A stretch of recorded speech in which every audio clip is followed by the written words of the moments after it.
সুপ্রভাত। ঘড়ির কাঁটা প্রায় সকাল ৫টা ছুঁই ছুঁই।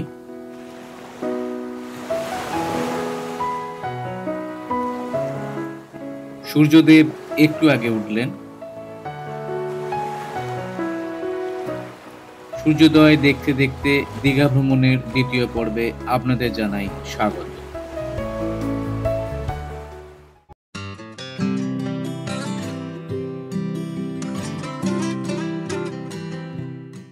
সূর্যোদয় দেখে স্নান সেরে সকাল সকাল বেরিয়ে পড়লাম চন্দনেশ্বর মন্দিরের উদ্দেশ্যে। আরেকটি কথা, আপনারা অনেকেই দেখছেন আর আমাকে পার্সোনাল হোয়াটসঅ্যাপে ভালো হয়েছে বলে ফিডব্যাক দিচ্ছেন। আমার প্রথম ইউটিউব ভিডিওতে এতটা সাড়া পাবো আমি আশাই করিনি। আপনাদের একটি অনুরোধ, এই ভিডিওটির কমেন্ট বক্সে গিয়ে কমেন্ট ও সাবস্ক্রাইব করুন।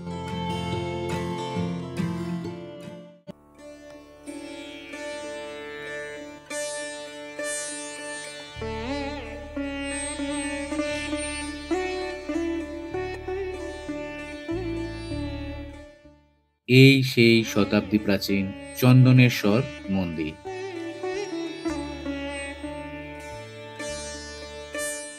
মন্দিরের স্থাপত্য ও শিলালিপি দেখে অনুমান করা হয় যে এটি সম্ভবত মধ্যযুগে নির্মাণ করা হয়েছিল।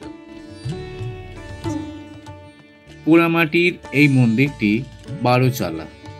মন্দিরের মূল কাঠামো উড়িষ্যার স্থাপত্য শৈলীর অনুসরণ করে তৈরি। পুজো দেবার টিকিট বা কুপন মোটামুটি 100, 150, 200 ইত্যাদি বিভিন্ন মানের।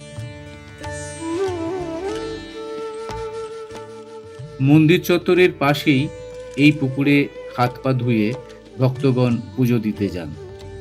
তবে এই ঘাট ভীষণ অপরিষ্কার ও পিচ্ছল।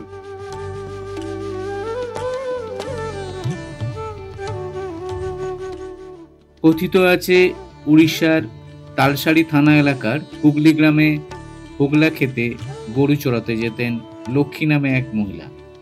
একদিন তিনি নজর করেন তার গরু বাড়ি ফিরে আর দুধ দিচ্ছে না। এরপর হোগলা খেতে গিয়ে লক্ষ্মী দেখেন একটি চন্দন গাছের কাছে তার গরুটি দুধ দিচ্ছে, আর সেই দুধ গিয়ে পড়ছে শিবলিঙ্গের উপর। সেই কারণেই মন্দিরের নাম হয় চন্দনেশ্বর। शिव कैलाशों के बसी धौलीदारों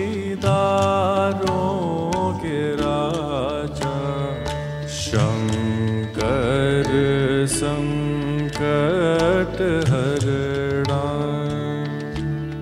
शिव कैलाशों के बसी धौलीदारों के राजा, शंकर संकट हरणा।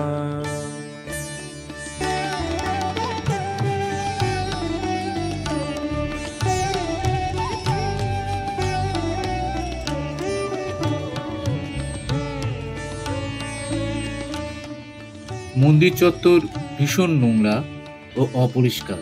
চারিদিকে যত্রতত্র ডাবের খোলা, প্লাস্টিক প্যাকেট, ধূপের প্যাকেট, নোংরা দুর্গন্ধময় জল ও আবর্জনাতে ভর্তি। ভক্তগণ দেখা গেল তারই মধ্যে দণ্ডি কাটছেন এবং পুজো দিচ্ছেন। মন্দির কর্তৃপক্ষকে আমার একান্ত অনুরোধ, এই সমস্যার যত শীঘ্র সম্ভব সমাধান করুন।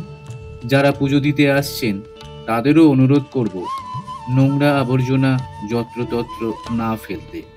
এই বিষয়ে আপনাদের অভিজ্ঞতা ও মতামত এই ভিডিওটির নিচে কমেন্ট বক্সে শেয়ার করুন। ছোট্ট নন্দীকে প্রণাম করে এখান থেকে বিদায় নিলাম। এখন চলেছি তালসারির উদ্দেশ্যে।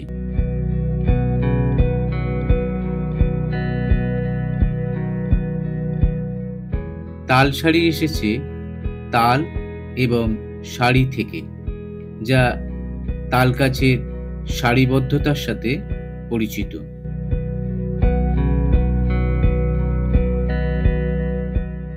সাধারণত কিছু জেলেদের বাস, যারা গভীর সমুদ্রে মাছ ধরেন খুব সাধারণ কিছু দোকান, ঝাউবন ও নির্জনতা, এই হলো তালসারি।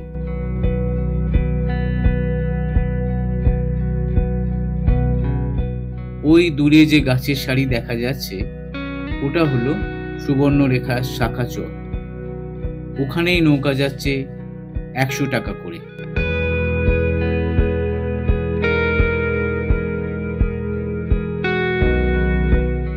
এত রোদ বলে আমরা আর যাইনি।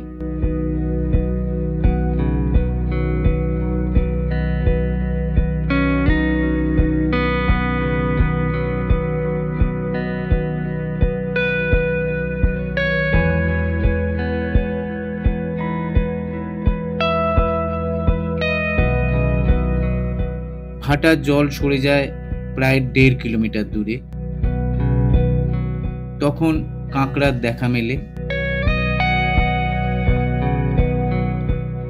আর বাইকও ভাড়া পাওয়া যায় 100 ও 200 টাকার বিনিময়ে।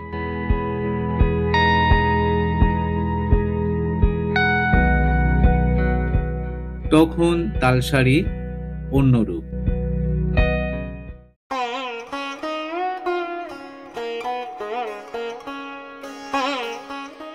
লক্ষ্মীনারায়ণের এই ছোট মন্দির আগে খুব সাধারণ ছিল, এখন খুব সুন্দর সংস্কার করা হয়েছে।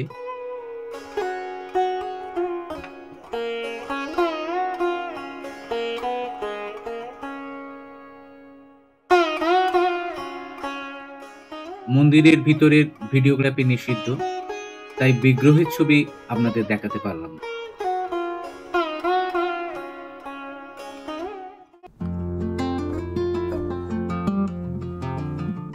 এবার চলেছি উদয়পুর সি বিচ।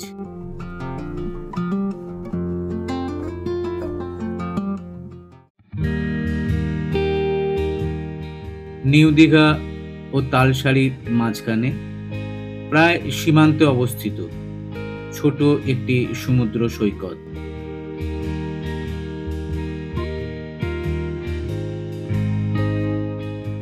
এই সি বিচকে এখন কেউ কেউ বাংলার গোয়াও বলেন।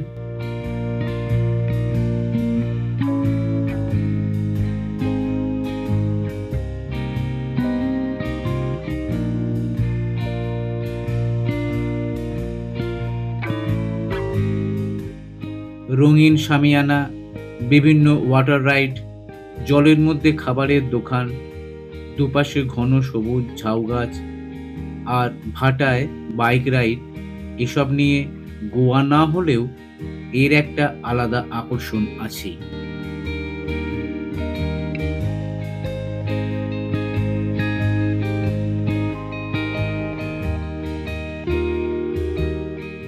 আমরা চন্দনেশ্বর মন্দিরে পুজো দিয়ে গিয়েছিলাম বলে সঙ্গে স্নানের পোশাক ছিল না,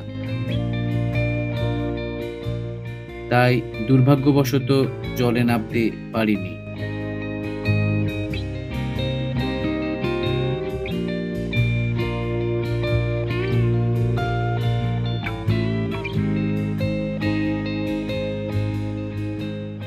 আপনারা যখন আসবেন তখন অবশ্যই সমুদ্রের জলের মধ্যে খাবারের স্টলগুলো থেকে বিভিন্ন সুস্বাদু খাবারের স্বাদ গ্রহণ করতে পারেন।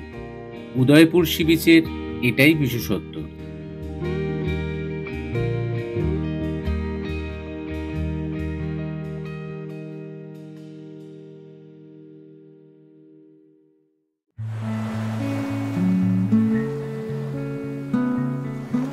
উদয়পুর থেকেই বিদায় নেব। দেখা হবে শীঘ্রই আবার পরের পর্বে। যদি ভালো লাগে তাহলে লাইক, শেয়ার, সাবস্ক্রাইব করে আমায় মোটিভেট করবেন। ভালো থাকবেন, ভালো রাখবেন। ধন্যবাদ।